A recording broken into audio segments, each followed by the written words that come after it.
नमस्कार। यूट्यूब मंच पर सभी दर्शकों का हार्दिक अभिनंदन।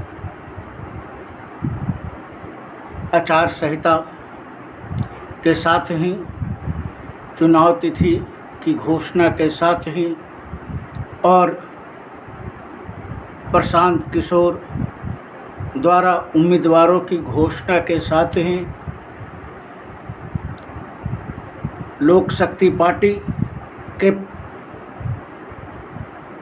चुनावी घोषणा के साथ ही भारतीय महासंघ पार्टी के चुनावी रणनीति के साथ ही बिहार की राजनीति में एक हलचल हो गया। पहली बार चुनाव को तकनीकी जामा पहनाया गया। हर बार की तरह प्रेस कॉन्फ्रेंस करके सीटों का बंटवारा नहीं बल्कि ट्वीट करके सीटों का बंटवारा की सूचना मीडिया को दी गई। जदयू 101 सीट, भाजपा 101 सीट, मांझी जी 6 सीट, उपेंद्र कुशवाहा जी 6 सीट और चिराग पासवान जी को मिला 29 सीट। एक तरह से कहा जाए तो दिवाली के पहले भाजपा और जदयू ने चिराग पासवान को दिवाली गिफ्ट दे दिया और अब बारी है चिराग पासवान की कि वो ज़्यादा से ज़्यादा सीटों पर विजय प्राप्त करके भाजपा और जदयू को सत्ता में लाने का प्रयास करें। दोस्तों, एनडीए में घोषणा के साथ ही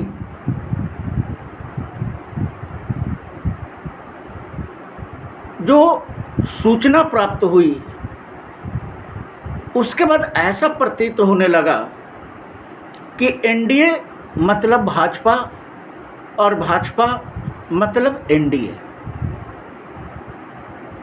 एनडीए के अन्य घटक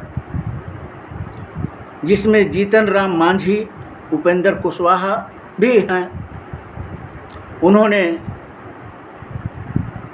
आदेश का पालन तो कर रहे हैं, लेकिन कहीं न कहीं उनके दिल में एक टीस है कि उन्हें जितना सीट मिलना चाहिए था उतना नहीं मिला। लेकिन राजनीति है और इसमें असीम संभावना है। अगर एनडीए की सरकार बनती है और सच मामले में कहा जाए तो जदयू को 101 सीट देकर किनारे कर दिया गया और भाजपा का अधिकार 101 सीट पर तो है ही। इसके अलावा चिराग पासवान जी की 29 सीट, उपेंद्र कुशवाहा जी की 6 सीट और मांझी जी की 6 सीट पर भी कहीं न कहीं भाजपा का दबदबा रहेगा। अब 243 के सीट में 101 सीट पर चुनाव लड़कर हमारे नीतीश जी कब तक बड़े भाई बने रहेंगे, यह चिंता की लकीर कुछ जदयू समर्थकों के सर पर देखा जा सकता है। एक जमाना था जब जदयू में कई शीर्ष नेता होते थे। जॉर्ज फर्नांडिस, शरद यादव, नीतीश कुमार जैसे वरिष्ठ नेता होते थे। जगन्नाथ मिश्रा भी जदयू में हुआ करते थे और उस समय भाजपा भी जदयू को अपना मानती थी। लेकिन इस चुनाव में स्पष्ट लग रहा है कि पूरे चुनाव नीतीश कुमार के नेतृत्व में नहीं बल्कि दिल्ली के नेतृत्व में लड़ा जा रहा है। और कमोबेश यही हाल विपक्षी गठबंधन का भी है।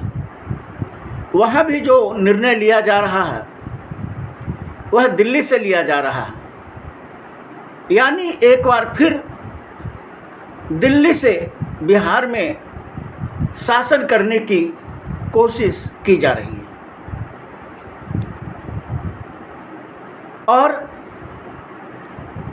बिहार मजदूरों का प्रदेश रहेगा या बिहार में विकास होगा, यह चुनाव के नतीजा के बाद ही समझ में आएगा। लेकिन ऐसा नहीं लगता कि 24 की गलती 25 में भी दोहराई जा रही है। 2024 में कांग्रेस ने भी यही गलती किया था। जदयू के नेता चाहते थे कि नीतीश कुमार को प्रधानमंत्री उम्मीदवार घोषित कर दिया जाए, और अगर कांग्रेस नीतीश कुमार को प्रधानमंत्री की उम्मीदवार घोषित कर देते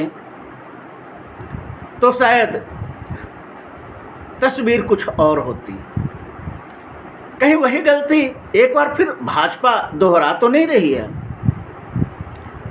चुनाव कहने के लिए तो नीतीश कुमार के नेतृत्व में लड़ा जा रहा है, लेकिन भाजपा नीतीश कुमार को अगला मुख्यमंत्री घोषित नहीं कर रहा है। इसका क्या कारण है? बिहार एक राजनीतिक रूप से परिपक्व राज्य है और आज़ादी के बाद से आज तक केंद्र सरकार की उपेक्षा झेल रहा है, जिसके कारण बिहार लगातार पिछड़ा राज्य हो रहा है। 1947 से ही बिहार के प्रति भेदभाव किया गया, और जब चुनाव होता है तो कांग्रेसी नेता ललित नारायण मिश्र की याद भी आती है कि कैसे केंद्र सरकार बिहार में मनमानी करने के लिए बिहार के ज़मीनी नेता को रास्ते से हटा दिया था, और हमेशा अयोग्य व्यक्ति को बिहार के मुख्यमंत्री बनाकर बिहार को पीछे ढकेलने का कार्य किया था।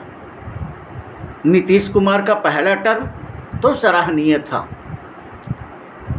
लेकिन उसके बाद कहीं न कहीं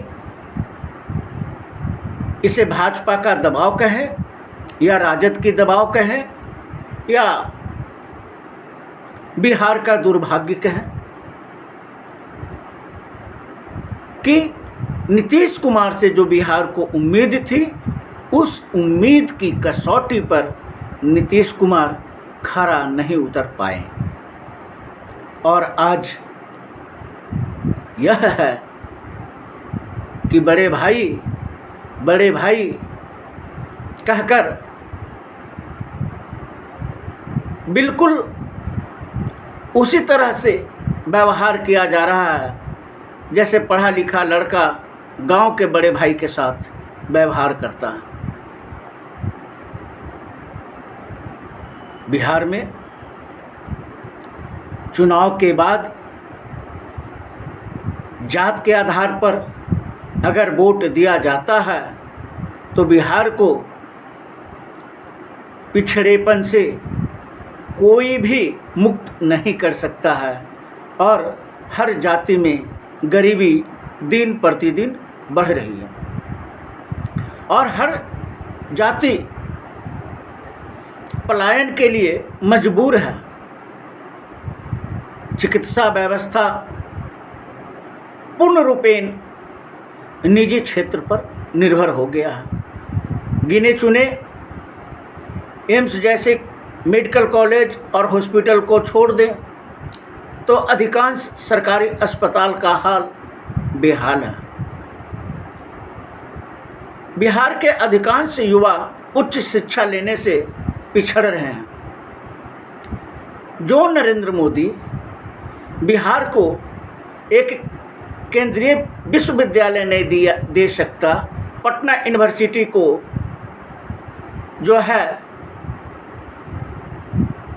सम्मान नहीं दे सकता, वो बिहार का कल्याण करेंगे।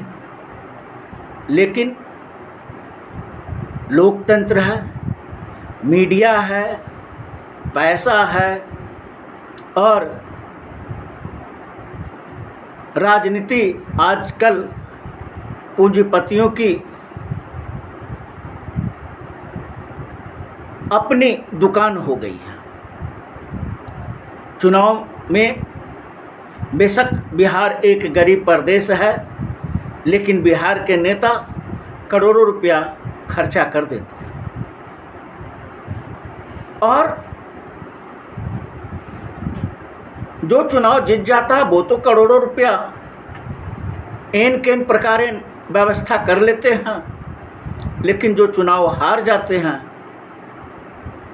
उनका तो करोड़ों का नुकसान हो जाता है। लेकिन फिर चुनाव होता है और फिर धन बल का खेल शुरू हो जाता है। अब कई वर्ष बीत गए हैं, लेकिन नीतीश कुमार जी बिहार के जनता के दिल में जंगल राज का इतना गहरा खौफ भर दिया है कि आज भी सवर्ण सरकार राजद को वोट देने के पहले 100 बार सोचता है। और सच्चाई अलग है। जमीनी धरातल पर भाजपा का जो कोर वोट बैंक था वो खिसक चुका है। अब बिहार के सवर्ण समाज भाजपा को मजबूरी में वोट दे रहे थे, लेकिन अब चौतरफा मुकाबला है। एक तरफ एनडीए है, दूसरे तरफ इंडिया गठबंधन है, तीसरे तरफ छोटे छोटे दल आपस में एकता करके एक चुनावी गठबंधन बना रहे हैं, जिसमें बिहार के अनेक छोटे छोटे दल हैं और चौथे तरफ जनसुराज भी अपनी उपस्थिति जनता के बीच में दर्ज करा चुकी है। तो इस प्रकार हम देख रहे हैं कि भाजपा जहां अपना कोर वोट बैंक खो रहा है, वहीं नीतीश कुमार की लोकप्रियता कम हो रही है। उस स्थिति में अगर चिराग पासवान को कुछ ज़्यादा सीट दे दिया गया कि शायद वो चुनाव जीत जाएं, तो यह एक प्रशंसनीय कदम है। और अब सारी जिम्मेवारी माननीय चिराग पासवान जी पर आ गई है कि वो अपना टिकट अपने परिवार को देते हैं, पार्टी के कार्यकर्ता को देते हैं या दूसरे दल से आए हुए नेताओं को देते हैं। बिहार जब लोकतंत्र में मतदान करता है तो उसकी सोच अलग होती है, तब बिहार एक राष्ट्रवादी बनकर सोचता है। लेकिन जब बिहार विधानसभा के लिए मतदान करता है तो स्वार्थ की राजनीति से वशीभूत होकर अपना मतदान का दुरुपयोग कर देता है, और जहां देश के अन्य राज्य विकास कर रहे हैं वहीं बिहार आज भी पिछड़ा राज्य बना हुआ है। और अब देखना यह है कि अगर भाजपा जीत जाती है और भाजपा के नेतृत्व में सरकार बनता है तो क्या भाजपा बिहार को गुजरात जैसा राज्य बना देगी? अगर बिहार के लोग जनसुराज को वोट दे देते हैं तो क्या 100 दिन के अंदर में जनसुराज पार्टी अपना वादा पूरा कर देगी? और इस बात की क्या गारंटी है कि अगर बिहार की जनता राजद को वोट दे दे, इंडिया गठबंधन को वोट दे दे, तो फिर जंगल राज नहीं आएगा? दिल्ली में भी चुनाव हुआ था, हर महिलाओं को 3,000 रुपया, 2,500 रुपया, 3,500 रुपया देने की घोषणा हुई थी। चुनाव जीत जाने के बाद किंतु परंतु और कौमा बिल्कुल वैसे लगा दिया था जैसे बड़े बड़े प्रचार में छोटे छोटे अक्षरों में लिखा जाता है, नियम व शर्तें लागू। तो चुनाव बाद बिहार में छोटे छोटे अक्षरों में कौन सा नियम और शर्त लागू होगा? बिहार विकसित बिहार कैसे बनेगा? बिहार में उद्योग धंधा कैसे आएंगे? बिहार में शिक्षा व्यवस्था कैसे सुधरेगा? बिहार में स्वास्थ्य सुविधाओं में सुधार कैसे होगा? इन सारी बातों पर अगर गंभीरता से सोच समझकर जनता वोट करेगी तभी बिहार का भला हो सकता है। मैं बिहार के जनता से केवल यह आग्रह करता हूँ कि एक बार निष्पक्ष होकर बिहार के विकास के लिए मतदान कीजिए, अपने बच्चों के उज्जवल भविष्य के लिए मतदान कीजिए। बिहार को गुजरात से अच्छा राज्य बनाने के लिए, उत्तर प्रदेश से अच्छा राज्य बनाने के लिए, विकसित राज्य से अच्छा राज्य बनाने के लिए मतदान कीजिए। अब बहुत जल्दी इंडिया गठबंधन भी सीटों का घोषणा कर देंगे, उसके बाद प्रत्याशियों की भी घोषणा हो जाएगी। फिर हम हर विधानसभा वाइज जनता का कैसा है मिजाज, इन सारी विषयों पर चर्चा करते हैं। और इस वीडियो में जो विचार दिए गए हैं वह विचार मेरा विचार नहीं है, यह बिहार की जनता का विचार है, बिहार के बुद्धिजीवियों का विचार है। और आप लोग ज़्यादा से ज़्यादा लाइक शेयर कीजिए और हमारे तरफ से बिहार चुनाव में भाग लेने वाले सभी प्रत्याशियों को हार्दिक बधाई, शुभकामना। इसी के साथ हम आप लोगों से फिर एक नया वीडियो के साथ उपस्थित होने का प्रयास करेंगे। हमने किसी भी दल के साथ कोई पक्षपात नहीं किया, हमने सभी दलों को समान रूप से सम्मान देने का कोशिश करते हैं। लेकिन जनता तो सब जानती है, जनता तो सोच समझकर मतदान करेगी। और इसी के साथ चैनल को ज़्यादा से ज़्यादा लाइक और शेयर करें।